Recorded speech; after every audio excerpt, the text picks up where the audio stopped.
The moment my dad looked me in the eye, raised a crystal champagne flute, and toasted my younger brother, Mark, as the true heir. To the family business, all while I was sitting right there, running that very business, saving it from ruin. A switch flipped inside me.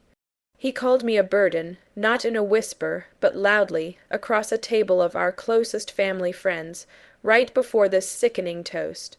He said Mark, fresh out of college with an art history degree, had the right spirit, while I was merely a necessary evil, a burden we had to bear to keep the doors open. What I did next. Well, it wasn't a shouting match, it wasn't a scene. I just got up, smiled, and walked out of the house I grew up in, never looking back. But here's the kicker, the part that still makes my blood run cold. The real explosion, the one that rocked not just our family but the entire world we operated in, didn't come from me. It came a week later, when the family was having a press conference, and a CNN chyron cut in with a single, devastating word, breaking. Was I wrong for letting the empire burn to the ground, knowing I was the only one who could stop it, just to watch the people who belittled me scramble in the ashes? Tell me honestly, would you have done the same thing? To truly understand what happened, I have to take you back a few years, back to before the insult, before the toast, before the CNN alert. My family owned Sterling Global, a massive logistics and procurement company, not glamorous, but essential. Think of everything from shipping lanes to massive government contracts for essential goods. My dad, Robert Sterling, built it from the ground up, but he was always the visionary, not the nuts and bolts guy. He was brilliant, charismatic, and terribly neglectful of the details, and of me. I, on the other hand, was the fixer.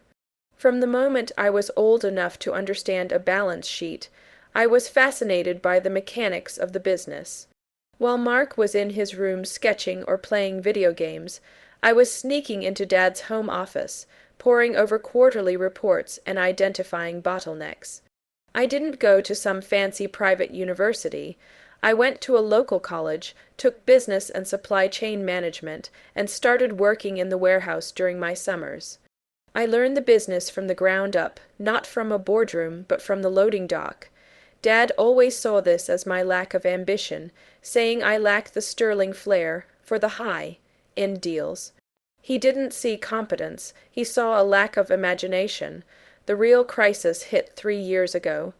The economy took a sudden, nasty dip, and Dad, in his typical grand fashion, had overextended on a risky, multi-million-dollar venture in Southeast Asia that immediately tanked. We were hemorrhaging cash.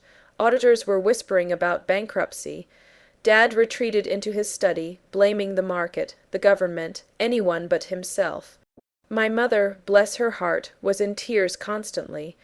It was then, at the age of 25, that I stepped in. I didn't ask for permission, I just took the reins. I restructured the debt, renegotiated the most punitive contracts, and most importantly, I found the operational inefficiencies that were costing us millions. There was a secret, proprietary piece of software, our special sauce, as Dad called it, for optimizing our global shipping routes. It was terribly outdated and riddled with exploitable vulnerabilities. I spent 8 months, working 18-hour days, leading a small team to completely rewrite the core algorithm and patch the security flaws. That project, which I code, named Phoenix, is what saved Sterling Global. It not only brought us back from the brink, but made us more profitable and secure than ever before. When Dad finally came out of his self-imposed exile, I presented him with the new numbers. We were soaring. His reaction, a polite nod, a comment about my good housekeeping skills, and then he asked if I could fetch him a scotch. My mother tried to bridge the gap, but Dad's bias was a deep, festering wound. Mark was the golden child. Mark, who couldn't tell a P and L statement from a pizza menu, was lauded for his creativity and big ideas. Dad would take Mark to corporate dinners, introducing him as the future of the company, even as I was the one signing the multi-million-dollar deals the next morning. Mark loved the attention. He never corrected Dad. He just basked in the reflected glory, talking vaguely about synergies and vision. Over expensive wine, while I was stuck back at the office, handling the real work. I swallowed my pride because, honestly, I loved the work. Sterling Global was my masterpiece, my puzzle, and I couldn't walk away from it, not when it was finally humming so beautifully. I became the invisible engine, the one who powered the whole machine while others took the credit for the movement. This went on for 3 agonizing years.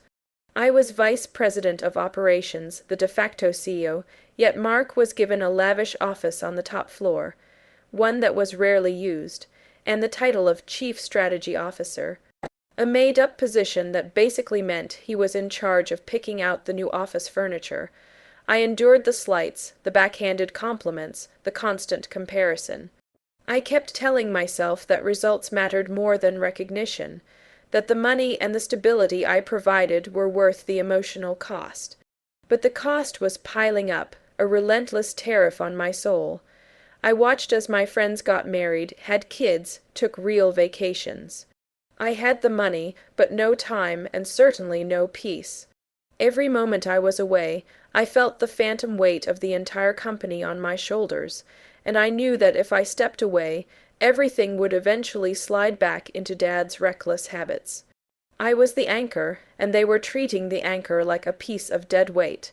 The night of the dinner was supposed to be a celebration. It was the 20th anniversary of Sterling Global's IPO, and we had invited the original investors and a few key board members to our home. The house was sparkling, the champagne was flowing, and everyone was complimenting my dad on the company's incredible recovery. He just beamed, accepting all the praise as if he was the one who pulled off the miracle. Mark was there, looking dapper, talking animatedly about a new abstract sculpture he was commissioning for the lobby. I felt a cold knot forming in my stomach. I knew what was coming. Dad stood up, tapping a knife against his glass. The room fell silent. He launched into a speech about legacy, hard work, and the future. He spoke about Mark, calling him a true visionary, a chip off the old block, destined to take the company to unimaginable heights. The flattery was thick enough to choke on. Then he paused, his eyes sweeping over the room, settling on me. And that's when he said it, the sentence that erased all my effort, all my sacrifice, and of course. He chuckled, a sound that grated on my nerves. We must thank my eldest for her work. She's been a necessary burden, a good little workhorse who kept the lights on when things got tough, but now, with Mark stepping up, we can finally shed that burden and focus on the future. Burden. 3 years of my life, 3 years of saving his reputation and his fortune, and I was burden to be shed asterisk. That's when he raised his glass, not to me, but to Mark, the future of Sterling Global. My heart didn't break, it just froze. The knot in my stomach turned to stone. I saw the look on Mark's face, not malice, but smug entitlement. I saw the relief on my father's face, the relief of finally being able to toss aside the inconvenient truth of who actually saved him. I stood up, slowly, pushing my chair in neatly. I gave them all a serene, slightly detached smile. "Excuse me," I murmured, and I walked out of the dining room, through the lavish foyer, and out the front door. I didn't slam the door. I didn't scream, I just left. No one stopped me. They were too busy toasting their true air. I drove to a friend's house and spent the next week quietly planning. I didn't resign, I just stopped going in. I turned off my work phone and ignored the frantic emails. The company was in a good place, but only because of the Phoenix system I had installed and personally managed. And here's the thing my father didn't know, the vital piece of operational minutiae he'd always dismissed as my good housekeeping. The Phoenix core algorithm had a manual override, a security backdoor I built in, designed to prevent catastrophic, wide-scale failure. It was the failsafe that allowed one person, and only one person, me, to implement a total system shutdown and rollback. It wasn't a malicious feature. It was a necessary security measure against cyber attacks or Dad's reckless decision-making. Mark, the chief strategy officer, knew nothing about it. Dad knew less than nothing. They were operating the entire global empire on a foundation I built, and they had just publicly declared the architect to be a burden they wished to shed. So that's the situation I was in. I was the only person alive who knew the single, central vulnerability of Sterling Global's operation, the one piece of intellectual property that kept the entire multi-billion-dollar operation afloat and competitive, and they had just invalidated me, publicly, for the final time. I had the power to prevent a disastrous failure, but doing so would mean going back to a family and a company that had crushed my spirit and treated me with utter contempt. The machine I built was ticking, and only I knew where the shut-off switch was. Before I tell you what happened next, what I did with that immense, silent power, I want you to pause and comment below what you would have done in my shoes. Would you have gone back and saved the family name? Or would you have let the inevitable consequences of their arrogance play out? The first call came a day later. It was Dad, his tone a mix of irritation and bewilderment. He didn't ask if I was okay. He asked why I hadn't filed the quarterly compliance report, a task that, ironically, Mark was supposed to be doing now that he was Chief Strategy Officer. I kept the conversation brief. "I'm no longer employed there, Dad. I'm not doing their paperwork." He scoffed. "Don't be ridiculous. Your family, get back to work. Mark needs you to clear his desk before he can implement his big vision." I hung up, deleted his number, and went to the beach. For the first time in years, I felt light. The real trouble started 4 days in. I was sipping a fancy cocktail, watching the sunset, when my non-work phone started blowing up. It was my mother, sobbing hysterically. "The shipping manifests are all scrambled. Nothing is where it's supposed to be. The system is failing." She was completely distraught, talking about missed deadlines and government penalties. I asked her what the IT team was saying. "They can't figure it out. They say it's like the algorithm that routes everything has gone rogue, like it's been corrupted." I listened calmly, my fingers drumming against the condensation on my glass. That rogue algorithm was the one I rewrote. The security patch I built was a self-healing system designed to repel almost all known threats.